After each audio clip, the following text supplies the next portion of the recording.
네, 여러분 반갑습니다. 저는 일목균형표 이론 실전 적용 전문가 이동웅입니다. 닉네임은 일목 이박사로 쓰고 있는데요. 오래간만에 여러분께 일목 이론을 바탕으로 한 시장 전망을 말씀드리려고 합니다.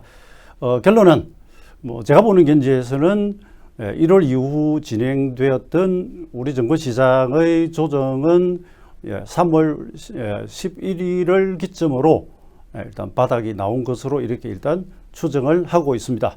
그 부분에 대한 말씀을 드리고요. 그리고 만약에 이것이 맞다면 언제까지 올라갈 것인가, 그리고 이러한 전환이 왔을 때 확인하고 또 시장에서 실제 우리가 종목 매매를 할 때 어떤 부분들에 집중을 해야 될지, 이런 것들을 좀 말씀을 드려보고자 합니다. 자, 지금부터 시작을 하겠습니다. 3월 11일은 제가 이렇게 이 채널을 통해서는 처음 말씀드립니다만, 여기서부터 나가는 내용들은 전부 어딘가의 채널을 통해서 발표된 내용들입니다. 혹은 이전에 제가 한국경제TV에 출연을 하면서 말씀드렸던 내용이기도 하고요. 근데 사실 이런 부분들이 굉장히 조심스럽습니다. 왜냐하면 우리가 시장에서 예측이라고 하는 것은 항상 틀릴 우려가 있고요.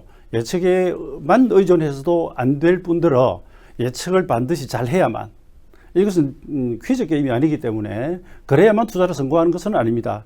그러나 다른 것과 다르게 좀 더 이렇게 세밀하고 이렇게 또 좀 과장하자면 마치 현미경으로 들여다보듯이 특정한 기간을, 주가 시세 지수가 아니라 기간을 집어낼 수 있는 그러한 방법이 있다 보니까 이것을 이제 이용을 하게 되는데, 제가 처음에 서두에 말씀드리는 부분은 이렇게 이제 예고를 했지만 여러분들이 여기에 이제 얽매이실 필요는 없고요. 어쨌든 제가 가지고 있는 방법과 알고 있는 내용으로 분석을 해본 결과, 작년부터 말씀드려왔던 3월 11일 초순 여기까지 하락함으로 해서 시간 조정은 완성이 된 것 같고요. 이제부터는 이제 상승 전환이 기대된다, 이런 말씀을 드립니다. 그리고 잠깐 저를 짧게 소개해드리면, 국내에 이제 일목균형표 이론을 소개하면서 입문용으로 제가 쓴 책이 있고요. 그 다음에 일본에서 저작권을 가져와서 일본의 원서, 일목산인이 직접 썼던 원서를 번역, 출판하면서 번역 감수를 제가 한 바가 있습니다. 저는 2001년부터 이 원전을 가져와서 공부를 하면서 시장에 접목을 하고 있다는 거 말씀드리고요. 그냥 소개를 하자면 이렇습니다. 그리고 오늘 방송은 일단 코스피 변화일을 소개를 합니다. 여기서 변화일은 시세의 전환점을 찾는 기법 중의 하나일 따름인데 좀 묘한 부분이 있습니다. 그래서 그것이 지금 와 있다는 이야기고요. 그러면 이러한 변화일이라는 것이 무엇이며 어떻게 접목하는지에 대한 이런 부분은 생소하신 분이 계실 수 있기 때문에 조금 너무 깊게 들어가면 복잡하고 길고요. 최소한 제가 이후 설명드리는 내용에 대해서 조금 밑에 기본만 까는 정도로 일단 말씀을 좀 드리고, 그리고 지금 감이 나서 가지고 이 시장이 조정이 완성된 것 같다라고 말씀을 드리는데, 과거에 이러한 사례들을 좀 보여드리려고 합니다. 그리고 이다음 상투, 그러니까 여기까지는 굉장히 조심스럽습니다. 저는 여러분 이러한 것들을 발표를 하면서도 항상 투자는 너무 예측에만 의존하면 안 되기 때문에 조심스럽게 설명을 하는데, 그래도 이번 기회에 제가 오래간만에 나왔기 때문에 다음 상투도 한번 조심스럽게 말씀드려 보려고 하고요. 그리고 실제 이제 시장이 이렇게 추세 반전이 일어났을 때 어떠한 업종 종목, 현물의 경우에 이러한 것을 선택해야 될 것인지에 대한 설명을 좀 드리고자 합니다. 순차적으로 말씀드리겠습니다. 자, 2021년 3월 11일이 일목의 중요 변화일이라고 하는데, 이 부분은 말씀드렸듯이 우리 제가 너무 TMI 사적으로 가면 좀 그렇습니다만은 이렇게 또 발표하는 채널과 또 우리 와우넷 어떤 관련자 분들과 이렇게 미리 제가 말씀을 드렸고요. 그래서 사실은 지난주에 이 녹화를 하고 영상을 내보내려고 해드렸습니다. 그런데 제가 이제 좀 서두르면서 일정이 안 맞아서 지금 3월 12일 금요일까지 시장이 끝나고 지금 이것을 이제 발표를 하게 되는데, 이걸 점검을 한번 해보기로 하죠. 그리고 이 반전이 성공하면 제가 날짜까지도 계산은 가능한데, 그냥 이 중하순, 상순 정도 단위로 한번 이야기를 들어보려고 합니다. 자, 여기서 최근 그 증권시장의 조정의 여러 가지 사유 중에서 가장 가깝고 직접적인 것은 미 국채 10년물 수익률의 강세였습니다. 예, 1%대에서 놀다가 1.6%대까지 급등을 했는데요. 그 과정에서 이건 제가 이제 그 당시 적던 내용입니다. 지금 올라오고 있는 중인데 얼른 말씀드리면 이 시세가 돌아가는 중에 가만히 보면 여기서 여기까지가 11일이 걸립니다. 그리고 이 눌림목까지가 11일이 걸립니다. 이렇게 파동이 이렇게 가는데 이 각각이 11일씩이 걸리고 여기서 다시 지금 10일이 와 있습니다. 그럼 이 다음 날이 11일이거든요.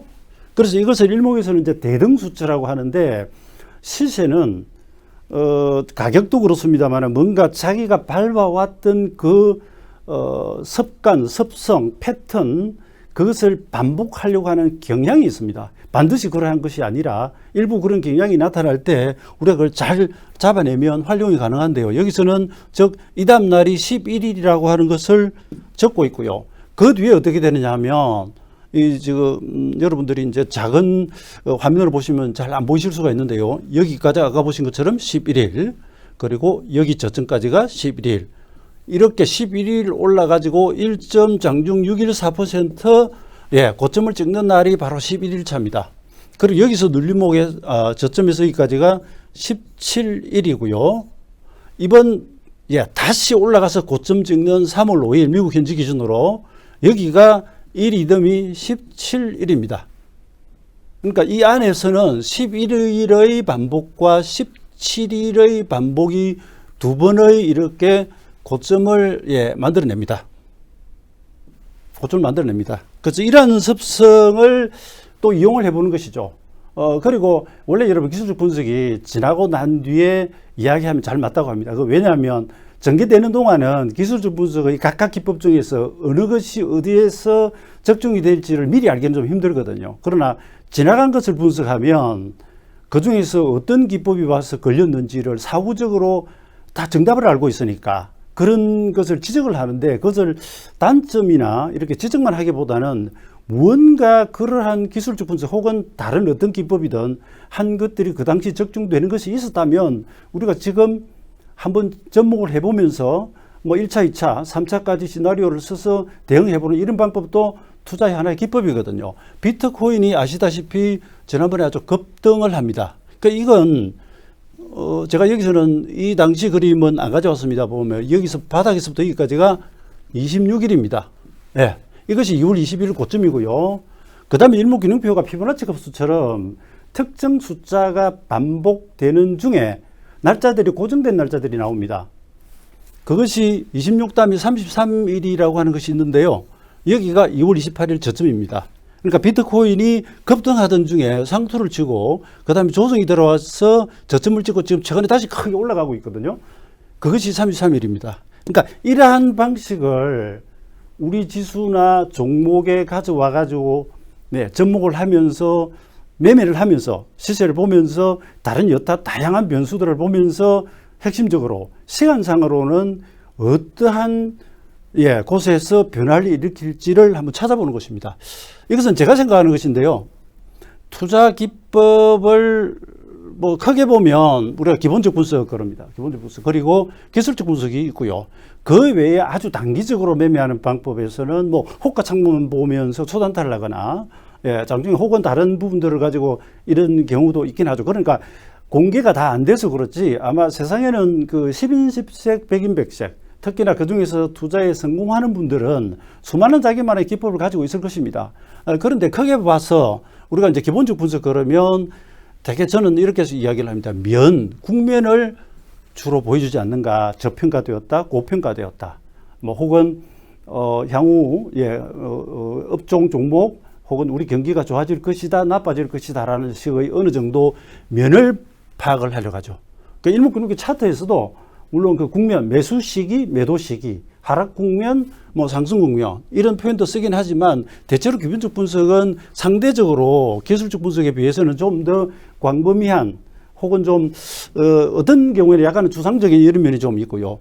기술적 분석도 아주 다양합니다만은 저는 주로 우리가 많이 쓰는 것들이 뭐 선을 씁니다. 이평선이 되든 아니면 다른 보조지표가 되든 되게 선을 보죠. 그래서 이게 1차원이냐, 2차원이냐, 3차원이냐 이렇게 되는데 면이나 선을 씁니다. 근데 균형표 시간론은 하나의 점입니다. 단 잘 맞아야 되겠죠. 예, 균형표 시간론은 그야말로 시간을 이야기를 해버리기 때문에 특정한 지점을 이렇게 딱 집어서 이야기가 가능해집니다. 물론 어떤 시세가 가는데 계속 21선을 절묘하게 타고 간다고 했을 경우 이 다음에 어느 지점 가격이 저점이 될 가능성이 높은지를 미리 알 수 있긴 합니다. 그런데 그것이 이제 적중이 될지 안 될지는 이것이든 지나봐야 알겠지만 가능은 하거든요. 그런데 며칠 날이라고 하는 시간이 있음으로 해서 선행성을 좀 가집니다. 이 부분은 이따가 또 말씀을 드리겠고요.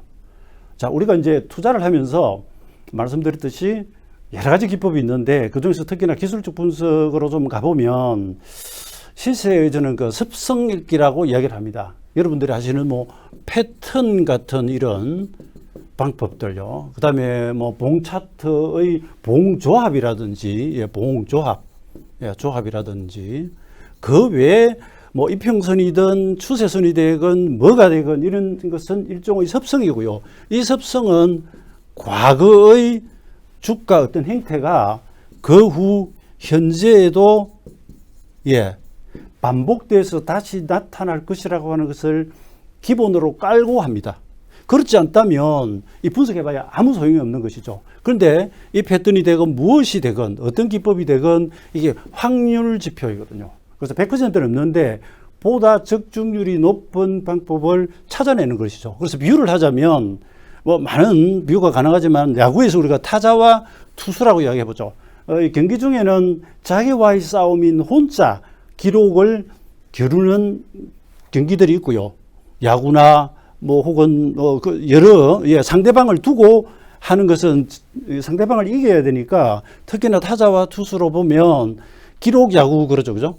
예, 그래서 보면 이 투수, 그러니까 타자 입장에서는 투수는 타자를 잡으려고 하고요. 타자는 투수의 공을 쳐내야 되는데 서로 못하게 하고 이겨내려고 하는 과정에서 타자는 투수의 대단한 아주 미세한 습성까지도 비디오 분석이나 통계적 기법으로 접목을 한다 하죠. 예, 변화구를 놓을 때, 직구를 던질 때, 혹은 루상의 주자가 있을 때, 없을 때, 예, 어떤 구조일 경우, 이럴 때 무슨 공을 주로 던지는지 이런 것을 읽어가지고 타자들은 대응을 하려 들어갑니다. 투수도 마찬가지입니다. 유현진 선수가 덕아웃에 들어가서 쉴 때 보면 이 수축 계속 넘기면서 메모장을 보는 것들이 보도에 따르면 다음에 상대할 타자들의 습성에 대한 자료를 보고 그 다음에 이제 마운드에 올라가기 위해서 사전에 준비를 한다고 합니다. 그랬을 때, 예, 제 비유를 하는 이유를 아실 것입니다. 시세라고 하는 것, 그 다음에 이 경기에서 만나는 상대방은 정말 예측하기 힘들죠. 그러나 이러한 어떤 습성, 그 다음에 통계적 방법으로 접근하면 그 안에서 일정한 부분에서는 뭔가 유용성이 있고요. 그것을 잘 활용하면 그렇지 않는 사람보다는 분명히 결과가 낫다라고 하는 것이죠. 자, 일목균형표 이론, 제가 지금 왜 이걸 장광석 말씀드리냐고 하면 아까 제가 3월 11일이 바닥이라고 말씀드리고요. 이것은 작년부터 말씀드린 거예요. 그러한 것이 나오게 되는 배경을 이야기를 드리려고 보다 보니까 이 부분을 조금 설명을 드립니다. 자, 일목균형표라고 이야기를 많이 들어보셨을 거예요. 근데 균형표는 일반적으로 만나는 것은 차트죠. 구름대가 있고 후행스팬, 지행스팬이 있고 막 이런데요. 물론 그 차트도 씁니다만은 핵심은 3대 골자는, 예, 우리가 차트를 봤을 때 이 세로축 상하로는 가격이 움직입니다. 가격. 예, 가격이 오르내립니다. 그 뭐 중심점으로부터 이만큼 올라갔다, 예, 뭐 이런 식으로 잡아 나간다든지 이런 방법들이 있고요. 그 다음 우리가 보는 차트, 예, 2차원적인 평면 차트에서는, 예, 가로축으로는 시간이 흘러갑니다. 시간이 흘러갑니다. 그것을 흘러왔던 시간만큼 다시 접목시켜 본다든지, 그러면 아까 미 국고채에서 11일이 반복되었었죠. 그것이 바닥을 만들고 상투를 만들고 했지 않습니까? 그런 습성들. 그리고 그것을 이제 대등 수치라고 하는데 그 외에 기본 수치라고 해서 원래 확정되어 있는 숫자들이 좀 있습니다. 그런 것들은 이 바닥에서부터, 예, 특정 시간이 지난 다음에 고점이나 저점을 만드는 경향이 있고요. 차트 이제 세로와 가로입니다. 그 다음에 대각선 방향으로는 상승과 하락이 나타나죠. 그래서 3대 골자, 사실 우리가 시세를 보는 데 있어서 이 수직축과 이 가로축, 예, 그 다음에 대각선 방향까지 만약에 파악이 끝난다면 사실상 투자는 그냥 끝나는 겁니다. 예, 끝나는 겁니다. 다만 이러한 방법이 있는데 100% 확정되는 그런 이론은 없기 때문에 우리가 항상 노력하는 것이고요. 그런데 그것이 그 어떤 기법보다도 보다 좀 우위에 있는 것이 있다면 그것을 가지고 시장을 분석하는 데 있어서 한결 쉬운 결과물을 도출해냅니다. 자, 여기서 이제 시간을 이야기를 자꾸 하는데요. 왜 시간이 중요하냐고 하면 여러분 가격은 종목마다 다르고요. 나라마다 다르고요. 예, 그리고 가격은 예를 들어서 지금 10만 원 하는 주식이 20년, 30년을 가도 100만 원을 못 갈 가능성이 있죠. 30만 원도 못 갈 가능성도 있고요. 왜냐? 그 회사가 그만큼 수익이 늘거나 해야 되고요. 혹은 중간에 회사가 전망에 문제가 생길 수도 있지 않습니까? 그래서 가격은 확정 지을 수가 없습니다. 예, 통상적으로 우리가 실적이 좋고 뭐 인플레이션 비율, 국가 GDP 성장률 그렇게 우상방으로 놓고 보면 크게 보면 가고는 있는데 확정을 못 짓습니다. 그러나 시간은 확정이 가능합니다. 여기서 그래서 그 경영표에서는 시간을 좀 중요시하는데요. 시간의 특징을 크게 보면 이것은 여러분 제가 일목을 공부하면서 받아들여서 제가 정리한 부분이기 때문에 또 다른 이론이 있을 수 있습니다. 그러나 시간의 특징은 우선 직진성입니다. 시간은 불가역적입니다. 거꾸로 갈 수가 없죠. 항상 앞으로만 달려갑니다. 항상 앞으로만 달려갑니다. 이것의 특징은 어떤 것이냐면 반드시 도래한다. 뭐가? 어떤 특정 날짜가 반드시 온다는 거죠. 시간이 반드시 온다라고 하는 것입니다. 이 부분이 중요합니다. 가격은 안 올 수도 있지만 시간은 무조건 옵니다. 무조건 오는데 그 시간이 상투로 작용하느냐 아니면 바닥으로 작용하느냐 하는 것이고 이것을 우리가 찾아내는 것이고요. 그 다음에 시간은 이렇게 직진을 하면서도 또 순환의 성질이 있습니다. 시간 속에. 거기서 순환은 아시는 그대로 하루가 24시간, 사계절이 1년에 사계절이 계속 돌아갑니다. 그 외에 이제 시간상의 각종 주기들이 나옵니다.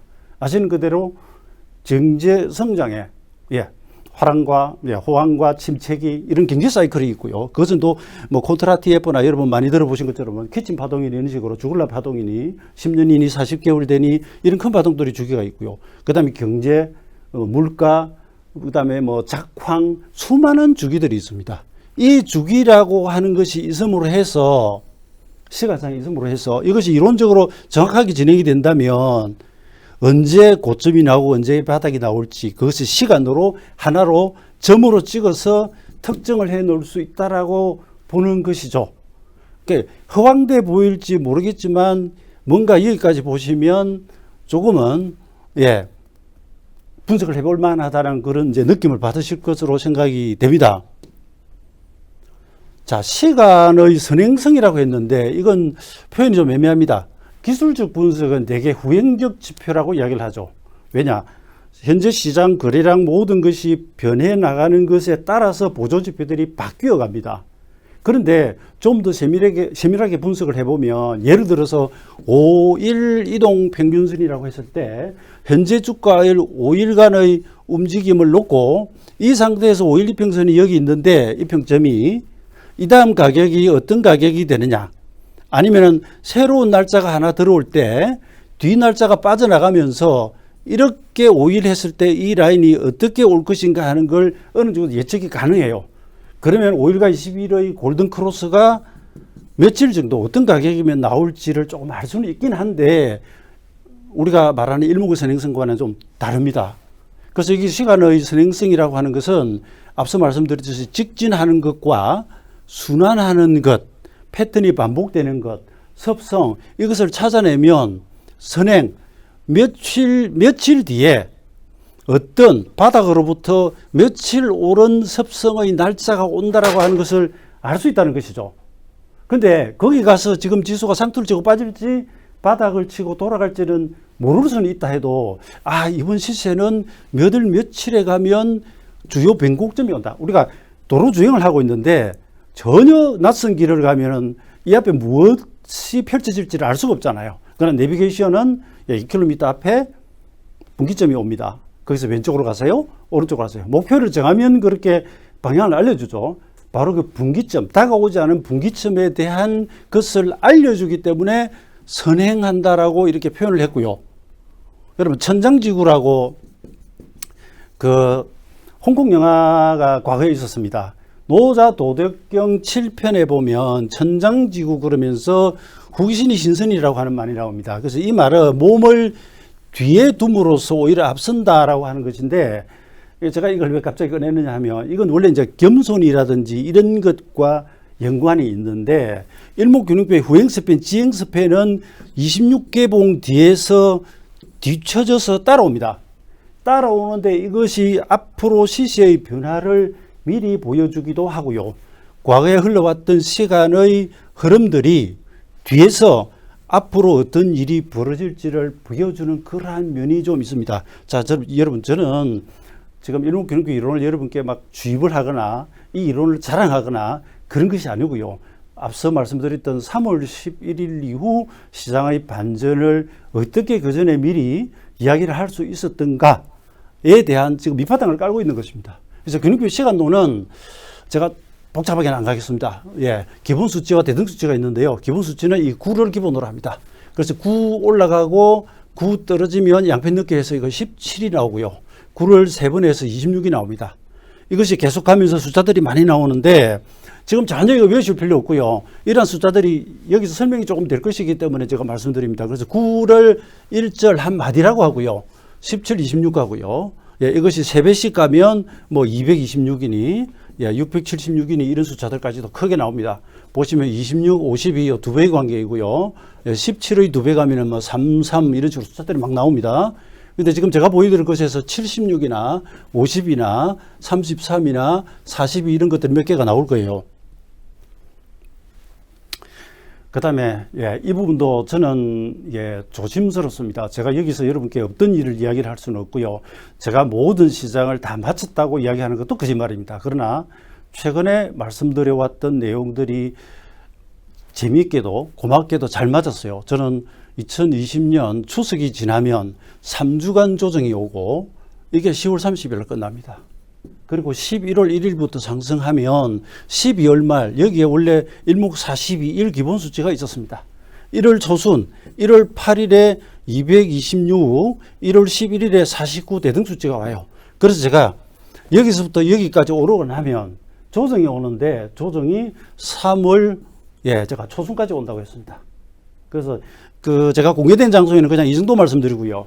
일수를, 예, 불러드린 곳에는 3월 10일이라고 이렇게 확정을 지어서 말씀을 드렸는데, 다만 제가 틀린 것은 1월 초순 이후 조정이 왔을 때 저는 이것이 장기간에 걸쳐서 너무 급등을 했기 때문에 종합주가지수가 못해도 한 2800p 정도, 고점에서 심지어 한 600 정도 빠질 수 있다라고 보았습니다. 그러나 현재는 2900, 230대까지 밖에 안 갔죠. 워낙 유동성이 좋아가지고 하락파동이 온 것도 아니고 시간 조정 거치면서 지금 여기에 거치고 있습니다. 심지어 미국은 돌파를 하기도 하고요. 근데 어쨌든 여기까지는 전부 제가 맞습니다. 예, 이건 이미 발표되었던 내용이고요. 1월 11일 고점 이후 지금 3월 11일에 양봉이 뜹니다. 이게 목요일입니다, 여러분. 제가 지금 녹화를 금요일장까지 끝나고 주말에 지금 하고 있는데요. 여기 이제 양봉이 주말에 하나 더 붙었죠. 3월 11일 날 정확히 양봉이 딱 나옵니다. 두 개를 뜹니다. 두 개를 뜨는데 여기까지 일수를 가만히 보면 다른 거 뭐 생각하지 마시고요. 여기서부터 여기 고점까지가 11일을 뜨는데 6일 누르고 6일 올라갑니다. 그리고 6일 눌러요. 예, 이게 처음에서부터 두 번째 딱 나오면 눈치를 채야 됩니다. 세 번 반복됐고요. 그러면서 이 11일과 11일에 보세요. 11일 오르고 11일에 상투를 치죠. 그리고 6일 빠집니다. 그 뒤에는 6일 리듬이 안 나타납니다. 안 나타나는데 1월 11일부터 여기까지가, 예, 금요일이 42 변화일입니다. 그러나 코스닥은 1월 8일이 상투이기 때문에 3월 11일이 42 변화일입니다. 그리고, 예, 여기 보시면, 예, 이것이 2월 1일 눌림 제일 저점입니다. 여기서부터 여기까지가 26이 와 있습니다. 자, 이게 일목균형표 좀 전에 보셨던 기본 수치예요. 기본 수치입니다. 그리고 이건 이제 주말에 올라가지고 이 딱 기준선에 걸려버려가지고, 예, 이러면 여기서 살짝 쉬어갈 수 있습니다. 쉬어갈 수 있어서 제가 지금 주말에, 예, 이걸 말씀드리니까 여러분 수요일 날, 제 개인적으로는 그렇습니다. 여기 약간은 혼조가 올 가능성도 있지 않을까 이런 생각을 조금 가집니다. 가지고요. 이것이 다시 저점을 깨는 식으로 내려가 버리면 상당히 곤란해지고, 수요일 날. 자, 18일 새벽에 미국 FOMC가 열립니다. 그 직전까지는 아마 미국 재수익률도 좀 오르면서 주말에도 좀 올랐습니다. 약간은 그 혼조세를 보일 듯 하고요. 여기서 미국 경기에 대한 이야기. 그 다음에 인플레이션 우려에 대한 부분, 국제 수익률에 대한 부분, 이러한 것들이 다시 한번 언급이 되면서 아마 시장에 뭔가 하나 이벤트가 될 것 같는데, 저는 이거 아니어도 이 수요일 되면은 미국도 이 33 변화일이 들어옵니다. 그래서 이것은 이제 현재 시점에서의 예측입니다. 그래서 여기서 더 올라가 버릴 수도 있고 밀릴 수도 있습니다만, 만약에 좀 혼조를 보이다가 수목으로 가면서 시장이 만약에 상승세가 다시 시작이 된다면 적극 매수를 하셔도 된다고 봅니다. 일단 3월 11일 예고했던 자리는 돌렸단 말입니다. 근데 아직 기준선 아래에 갇혀 있기 때문에 돌파가 되거나 전환이 일어나거나 기술적으로는 아무것도 없습니다. 시간상의 변곡점에서만 지금 징후가 나왔고요. 그 다음 코스닥 지수를 보시면 1월 8일이 상투입니다. 전날이 226 변화일입니다. 우리가 아니라 다른 쪽에서 옵니다. 그리고 거기서부터 3월 11일까지가 40입니다. 이 날짜를 잘 보십시오. 40일이고요. 2월 1일부터 26일입니다. 일목균형교 기본 수치에서 26은 대개 한 1기라고 하고요. 후행 스팬을 그릴 때 오늘의 주가를 26 뒤에서 그립니다. 그래서 여기 지금 그림 좀 희미하게 지나가지만 이 후행 스팬, 지행 스팬이 전 최저점을 지나갈 때 그 이후로는 지수가 올랐죠. 그죠? 지금 이게 지금 올라오고 있습니다. 이런 현상 자체는 좋은 현상이고요. 그 다음에 반등했던 2월 16일 고점에서부터 3월 11일도 마찬가지로 17입니다. 이게 일목기본수치입니다. 그 다음에 재밌는 건 이제 주봉을 한번 보겠습니다. 여러분, 이 숫자가 좀 계속 나와가지고 좀 생소하시거나 그러실지 모르겠는데, 처음 보시는 분들은 한번 잘 보십시오. 리듬이 항상 정박자로만 가면 우리는 무조건 수익을 냅니다. 그러나 시장이 그럴 리는 없죠. 그러나 가다 보면 리듬이 잘 맞는 구간이 있어요. 그러면 그것을 우리가 이용을 하는 거죠. 하다못해 이평선 하나라도 아까도 말씀드렸듯이 어떤 이평선이든 최근에 시세가 진행되면서 누를 때마다 거기만 오면 지지를 하고 가더라 라고 하는 것을 내가 캐치를 간파를 했다면, 그 다음에 한 번까지는 그럴 수 있고요. 두 번 눈치챘지 않습니까? 그럼 세 번째 또 짚고 돌아가면 여기서 매수를 해볼 수 있겠죠. 그런데 그것이 나중에는 지지가 안 되거나 떨어져 버릴 수 있겠죠. 그죠? 그러니까 이것이 줄을 하나 그어보든 수직으로 걷는 추세선이건 아니면 이러한 것이든 뭔가 그 시세가 그런 섭성이 반복되는 구간은 이것을 우리가 투자에 활용을 하면 되는 것입니다. 제가 좀 말이 빨라졌는데, 종합주가지수 주봉을 가지고 여러분 작년 1월부터 한번 흐름을 훑어볼게요. 작년 1월 상투에서부터 3월 19일 1439포인트까지 9주가 걸렸습니다. 여러분, 제가 농담삼아서 기쁘다 9주 오셨다 그랬습니다. 이번에 9주입니다. 9주. 1월 상투에서부터 이번 주까지가 9주였어요. 그 지난 3월달 그 폭락장도 고점에서 9주인데 이게 40일 걸렸습니다. 여러분, 40일이 걸렸습니다. 그리고 여기서부터 올라가가지고 6월 8일 상투가 오는데, 제가 이번 첫 상투는 6월 8일이라고 이걸 또 예고를 했었거든요. 그러니까 우리는 3월 19일이 바닥인데 미국은 그 다음 주 월요일이 바닥입니다. 거기서 52일이 여기에 걸립니다. 그 다음 눌림목을 주고 여기까지가 또 9주가 오르고요. 그 다음에 8월부터 10월 말까지 12주간 52일 동안 가로 수평 조정을 받습니다. 많이 오른 것 치고는 유동성이 워낙 좋으니까 여기 벌어지면서 조정이 오는데, 조정 두 가지가 있죠. 떨어지는 가격 조정과 가격은 크게 떨어지지 않고 시간을 버는 시간 조정이 있습니다. 이게 52일이 걸립니다. 이것이 뒤에 반복되기 때문에 이걸 보여드리는데요. 그 다음에 제가 이제 3월 추석 지나고 3주 빠진다고 했죠. 여기입니다. 그 다음에 11일부터 올라갑니다. 올라가는데 이게 바로 1월 11일 월요일이거든요. 여기까지가 12주 49일을 갑니다. 6월 8일에서부터 10월, 아니요. 이 고점까지가 49일입니다. 49일. 이 49일이 반복됐습니다, 여러분. 거짓말처럼. 제가 이런 억지 주장으로 가지고 오는 게 아니고요. 이런 리듬들이 단점은 그렇잖아요. 9주를 가다가 12주를 가다가 막 이래버리면 이번에 9주가 올지 12주가 올지 모르죠. 그죠? 그러나 9주 안에면 12주 중에 돌아갈 가능성이 크다고 하면 어떻게 됩니까? 예측점이 두 개가 생겨버리죠. 수많은 날들 중에서 그 수많은 하고 많은 날들 중에서 두 개의 점을 찍어낼 수는 있죠. 그 지점에서 시세가 돌고 안 돌고는 그다음 문제긴 한데 우리가 하나의 지점을 예상해 볼 수 있지 않습니까? 여기 보시면 42일 9주, 여기 9주 44일, 이거 12주 52일, 12주 52일, 12주 49일, 이거 49일. 이번에 며칠? 42일에 9주가 온 겁니다. 9주가 온 겁니다.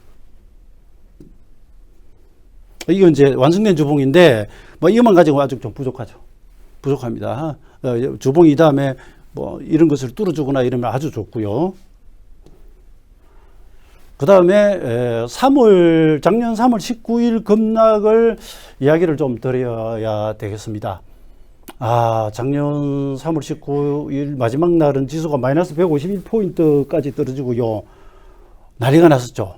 그런데 여기서도 날짜를 한번 잠깐 보십시오. 1월 20일 고점에서부터 3월 19일까지가 41일이라고 했습니다. 41일이라고 했습니다. 이번에 1월 11일에서부터 3월 11일까지가 40일 걸렸다고 했습니다. 코스피 지수는 이게 41일이고요. 코스닥은 1월 8일 고점이어서 여기까지가 42일입니다. 코스피 지수하고 하루 차이가 납니다. 그런데 여러분 3월 19일 폭락 바닥을 찍기 직전 반등 최고점 2월 13일에서는 26일이 걸렸습니다. 그러면 일목균형표 후행 스팬이 26일짜리가 직전 고점 아래를 통과하는 순간 여기서 바닥이 나왔다고 해도 과언이 아닙니다. 재미있죠? 이번 2월 1일 저점에서 3월 11일이 1월에서 반등했다가 2월 10일 바닥 찍고 2월 16일 갔다가 이번에 장이 떨어졌거든요. 이게 26일입니다. 직전에 시세가 뒤집어지던 자리로부터 26일이 지나서 또 뒤집어졌습니다. 그리고 이 저점에서는 33 일목 기본수치하고 하루 차이가 나고요. 그리고 올라가는데 6월 8일이 50일이 걸렸다는 겁니다. 이게 12주. 이게 9주요. 이게 9주. 그리고 아까 온 것에서 보시는 그대로 49일이 걸리고 이 바닥에서 여기까지가 49일이 올라옵니다. 왜 50일이 안 가고 49일이 갔느냐 그러면 제가 드릴 말씀은 없어요. 그러나 이 상황에서 이 49일뿐만 아니라 여기에 일목이 226등 변화일이 있었기 때문에 제가 1월 8일을 변곡점으로 미리 불러드린 겁니다. 미리 불러드린 겁니다. 그 다음에 지금 현재 시점에서 시장이 여러분 더 하락할 수도 있고요. 혹은 제가 추정하는 것처럼 더 이상 하락은 없이 바닥을 찍고 올라갈 가능성도 있는데 시장은 늘 보면은 호악재가 공존합니다. 그 기간, 그 구간에 악재가 더 많은 구간도 있고 호재도 더 많은 구간이 있긴 하지만 어떤 경우에는 변곡점이 오면 그 호재가 소멸되거나 악재가 소멸되거나 이렇게 상황이 확 바뀌기도 하죠. 지금 현재 코스피 지수는 2900대 초반에 내려오면서 12개월 선행포가 지금 13.5배 수준 정도로 되어 있습니다. 우리나라의 평균 퍼가 그전에는 한 10 정도 이래가지고 움직였는데 최근에 주가가 워낙 급등하면서 이 수치들이 굉장히 올라와 버리고요. 이것을 표준 편차를 내가지고 보면 이것이 지금 좀 하단 정도 됩니다. 하단 정도. 이전 수치하고 지금 생각하시면 안 됩니다. 그 다음에 외국인 선물이 주말에 첫 매수가 있었는데 그 롤오버 수량하고 포함해서 약 6만 계약 정도면 이게 좀 약간 맥시멈 정도 이렇게 되는 경향이 있습니다. 지금 현재 이 정도 수준까지 지금 매도량이 누적이 되어 있죠. 그 다음에 그래서 코스피 현물 수급이 외국인들이 3일 연속 순매수를 했습니다. 순매수를 했습니다. 전기전자도 업종도 매수가 들어왔습니다. 물론 최근까지는 3일에서 4일 이상 연속 매수를 한 적이 없기 때문에 또 매도를 할 수도 있겠죠. 그러나 어쨌든 그 3월 11일이라고 하는 주요 변화일이 들어가면서 이런 일들이 벌어지고요. 외국인 선물 누적 매도량은 통계적으로 하단에 와 있고요. 선행포도 이런 정도 수준에 와 있다라고 하는 거. 그 다음에 이제 한 가지 문제가 미국 국채 수익률인데, 이게 여러분, 이 국채 수익률에 대한 이 금리라고 하죠. 금리는 교과서적으로 이야기를 하면 정권 시장과 서로 뭐 상반관계다, 뭐 대체제, 상극까지는 아니지만 되게 그렇게 이해를 하고 있는데, 여기 허점이 한 가지가 있습니다. 그 뭐냐면 금리의 상승 이유가 무엇인가를 우리가 알아야 됩니다. 그래서 이건 아주 교과서적인 이야기입니다. 금리 상승 이유가 경기 확장. 그러니까 경기가 좋아지면 돈의 수요가 늘지 않습니까? 돈의 수요가 늘면 당연히 금리는 올라가게 돼 있습니다. 지금 다른 특별한 이유가 없는데 지금 상황에서 금리가 떨어지면 여러분 정치에 도움이 될 것 같죠? 당장 그럴 수는 있는데 그 자체는 오히려 나쁜 것일 수도 있다는 말이죠. 그러니까 금리 수익률, 절대 수익률의 위치에 따라서 물론 이전과 비교해서 좋다 나쁘다라고 이렇게 지금 판단을 하긴 하지만 경기가 확장 국면에 들어가면서 수익률이 올라가면 이건 오히려 더 좋습니다. 미국의 지금 현재 기대 인플레이션 비율이 2.2%, 2.4% 정도 된다고 해요. 그래서 뭐 증권사에서 나온 자료입니다만은 2013년과 2016년도에 지금처럼 국채 수익률이 미국 국채 수익률입니다. 금리가 이렇게 좀 올라가는 구간이 있었습니다. 그 구간 동안에 주가는 약했습니다. 지금처럼 약했습니다. 약했는데 이것이 기대 인플레이션 비율을 통과해서 치고 올라나가면서부터는 오히려 여러분 금리가 올라가고 있음에도 불구하고 정치는 더 올라갑니다. 그러니까 말씀드렸듯이 이 금리가 올라가는 이유가 경기가 좋아서 올라간다고 한다면 물론 강도, 각도 이런 것에 조금 차이는 있겠지만 그것을 무조건 나쁘다고만 볼 것은 아니라고 하는 것이죠. 그리고 인플레이션이 이렇게 바닥으로부터 한 1년 정도 지나가지고 난리가 터지고 이런 경우는 과거 역사를 봐도 잘 없습니다. 그래서 저는 무조건 괜찮다, 좋다가 아니라 이런 부분을 알아야 된다는 것이고요. 그 인플레이션이라고 하는 것이 예를 들면 재무장관의 이야기처럼 통제 가능한 수준이다.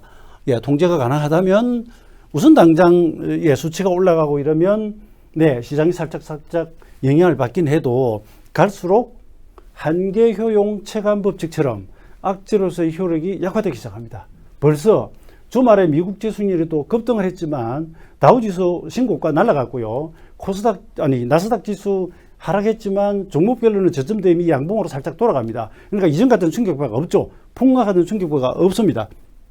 그 다음에 3월이 가고 4월이 가고 하면 백신 접종이 늘어납니다. 미국은 5월 1일부터 전 국민에 대해서 접종을 시작한다고 합니다.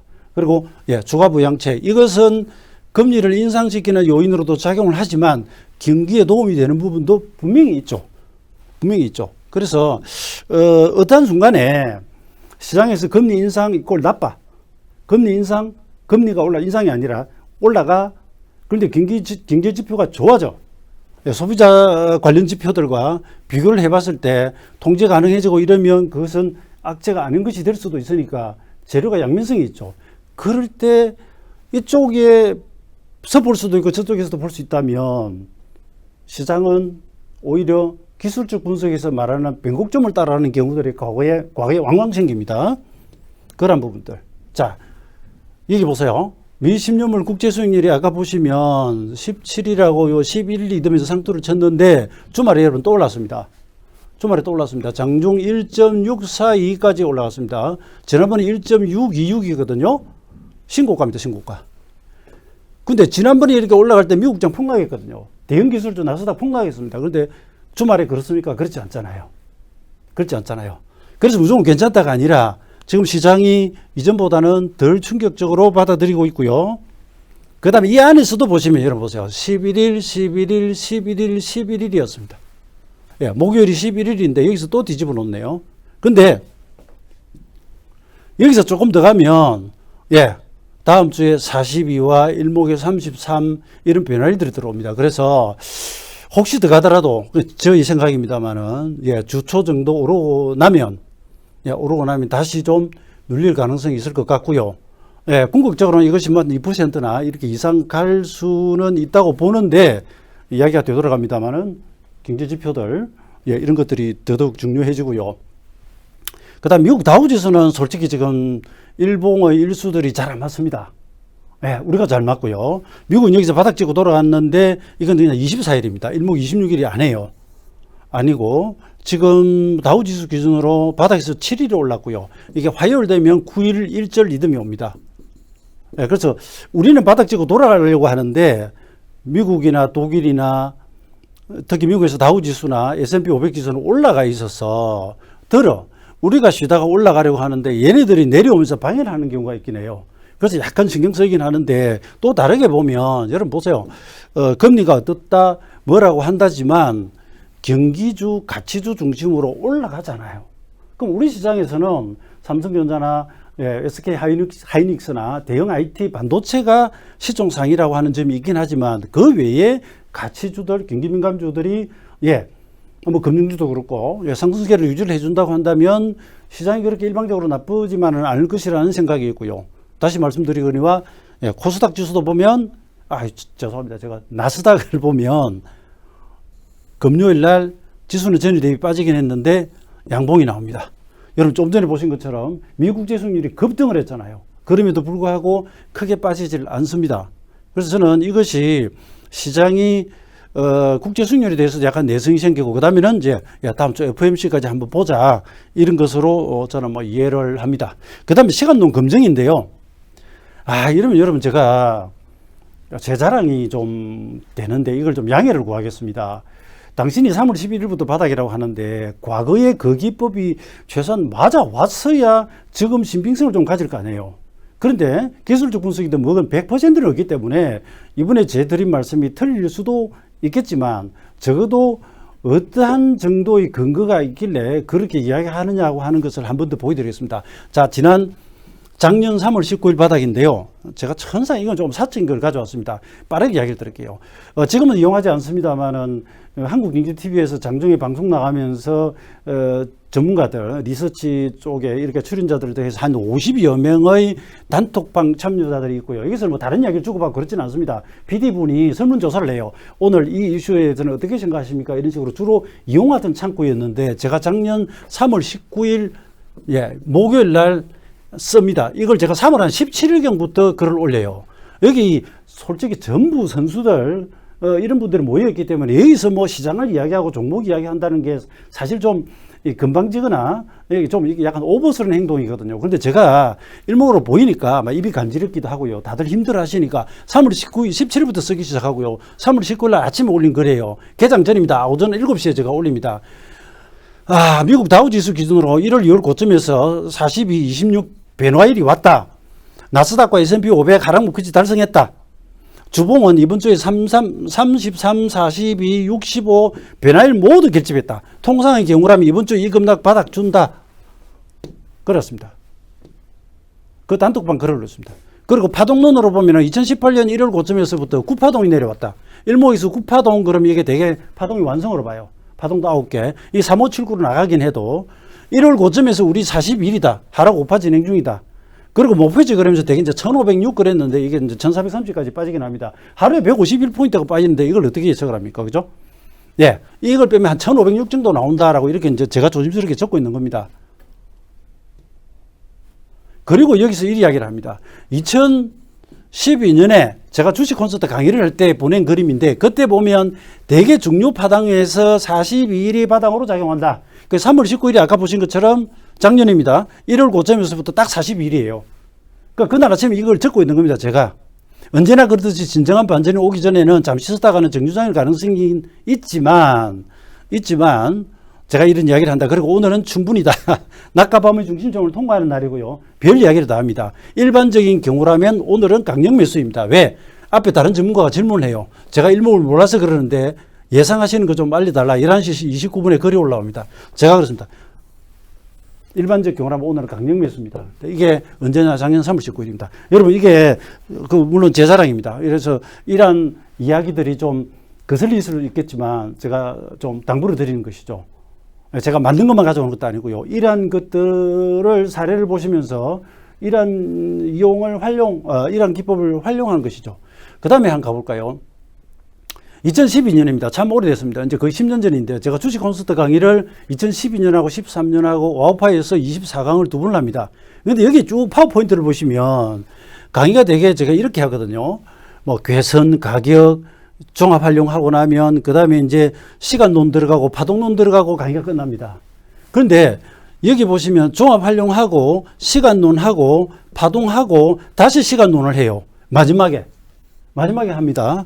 여러분 이건 절대로 제가 없는 이야기를 만들어서 쓰는 건 아니고요. 자, 이 그림은 여러분 2012년 11월 19일 한국경제TV 강의 방송이 나가는 화면 캡처입니다. 화면 캡처입니다. 제가 여의도 와우파 강의장에서 11월 주요 변화일 그러면서 설명을 하고 있는 내용이 11월 19일 날 방송에 나갔습니다. 그 전주 금요일에 녹화를 해서 일주일을 녹화를 해서 이게 월화수목 이렇게 계속 나갑니다. 그 방금 보여드리는 것이 이 파워포인트예요. 이 그림을 그대로 와우파에서 띄워놓고 일목균급 시간론 마지막에 강의를 합니다. 아까 제가 강의 순서를 시간론을 왜 다시 맨 뒤로 돌려서 다시 하느냐면 이거 제가 발표하는 날이 일목균급 변화일과 겹치게 제 나름으로는 노린 겁니다. 여기 보시면 숫자가 작아서 이제 잘 안 보시겠는데 뭐 결론적으로 말씀드려가지고 11월 19일에 9, 17, 33, 26, 42, 52, 65, 117, 172 일목균급 변화일이 여기 줄을 다 써버립니다. 19일에 줄을 다 써버립니다. 전부 다 몰려버립니다. 그렇게 해서 어떻게 됐느냐 보시면 시장이 9월과 10월 상투로부터 또 보세요 여러분.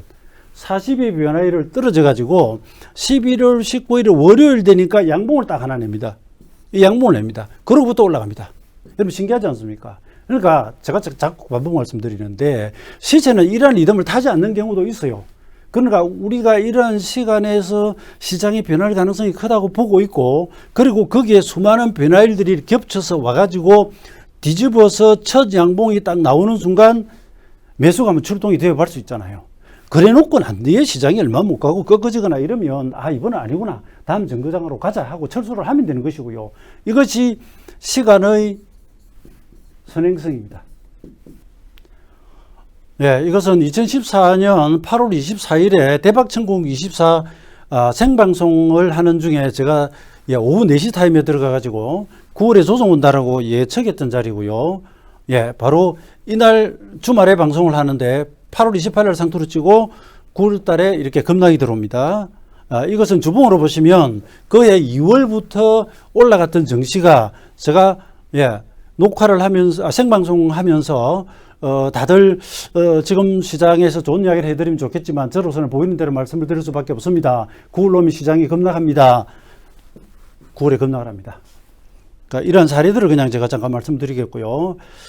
그리고 제가 이번에 이제 상투가 언제 오는지를 말씀드리면서 지금은 이렇게 사실은 급없이 하지를 않습니다만 2012년 2월에 대구에서 한국경제TV를 통한 이렇게 설명회를 하면서 제가 과거 습성으로 봤을 때 올해 2012년은 3월과 12월에 변곡점이 온다고 2월에 미리 이야기를 합니다. 그래서 그 뒤에 어떻게 됐는가 보시면 여기 3월에 상투를 칩니다.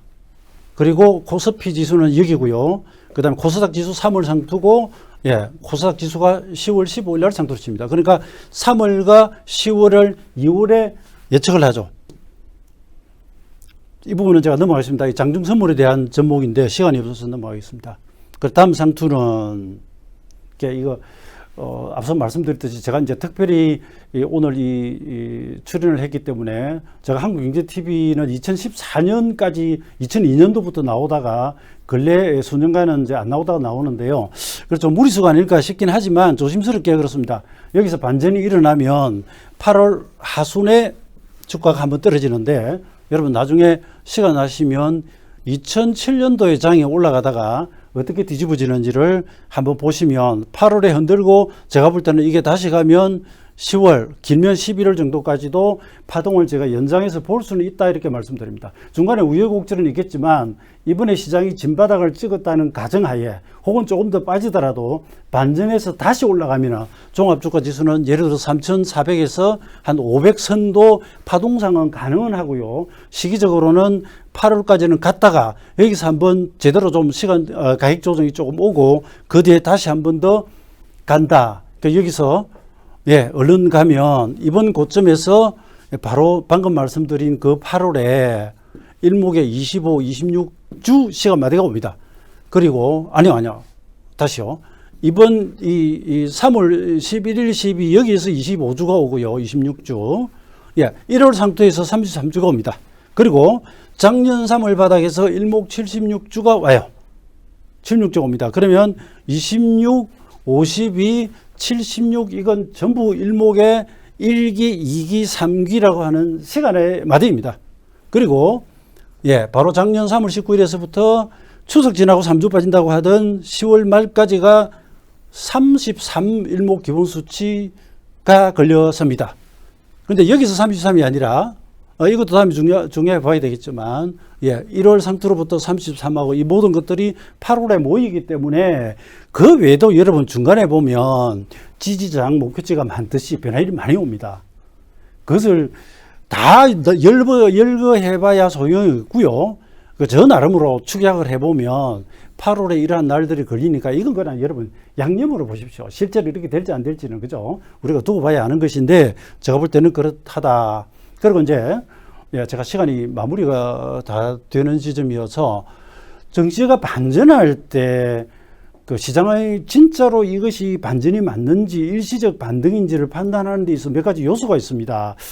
최근에는 개인 동학개미 고객의 타감이 워낙 늘어가지고 이전과는 조금 다른 부분이 있긴 하지만 통상적으로 시장이 반전해서 돌아갈 때 상승주도 업종이 어떤 것인지가 중요합니다. 지금은 성장주가 올라가도 물론 좋긴 해요. 그런데 조금 이보다는 과거에는 주로 가치주, 즉 시장 대표 우량주들이 주로 뜨는 것이죠. 이른바 잡주들이다가 지수를 올리면 이건 아직 아니다 보는 것이죠. 시장의 주도주가 가치주 혹은 뭐 성장주가 와도 좋습니다. 지금은 국제 수익률과 관련이 되어 있기 때문에 아무래도 이쪽보다는 이쪽에 가고요. 그 다음 시장이 진바닥이 맞으면 성장주들도 낙폭이 깊은 것들이 많습니다. 이런 것들도 좀 돌아갈 걸로 보고요. 그 다음에 시장의 오타입니다. 이거 시장의 주도 세력이 누구냐? 괜히 땡겨가지고는 여러분 안 됩니다. 이거 바닥에서 이거 땡겨가지고 안 됩니다. 작년 3월과는 상황이 좀 다릅니다. 지금은 외국인 기관이 땡겨줘야 됩니다. 당겨줘야 됩니다. 기관 내에서 연기금은 들어오려면 아직 멀었겠죠. 지금 약 한 51일째 순매도를 하고 있는데 아침 되면 샀다가 저녁에는 파는 제가 나팔꽃이라고 그랬습니다. 아침이면 피었다가 저녁에 지고 마는 노래 가사처럼 지금 연기금은 그러고 있고요. 이 파는 동안은 기관이 별로 안 사는데 외국인부터라도 적극적으로 매수가 들어오고 아까 보신 것처럼 선물의 누적 매도량이 6만 계약 정도를 넘어가기 때문에 여기서 자세 전환이 온다고 한다면 좋습니다. 좋은데 제가 일반적으로 정시가 반등을 하는데 이것이 진짜 시장의 반전인지 일시인 것을 판단할 때 대체로 가치주들이 가는가, 그 다음에 주도 세력이 누가 이 상승을 만들어내는가, 그 다음에 필요한 것은 이것이 연속적인가, 혹은 기조적인가. 여러분 제가 필기도 원래 좀 그런데 연속적인가 기조적인가, 이것은 혹은 추세적인가, 이건 판단해야 되겠죠. 그 다음에 기술적으로 보면 거래량 혹은 거래대금이 수반되면서 도는 게 좋습니다. 시장이 바닥을 찍을 때는 거래량 거래대금이 완전히 바닥을 찍어보죠. 거래량을 보면 이렇게 잔디밭이 되다가 조금씩 키를 크다가 교목, 관목으로 들어가면서 이게 숲으로 들어가죠. 그럼 저 주가가 올라가면 좋고요. 보조지표인 OBV가 크게 올라갑니다. 그 다음에 기왕에 도는데 상승 탄력과 각도가 좋아야 됩니다.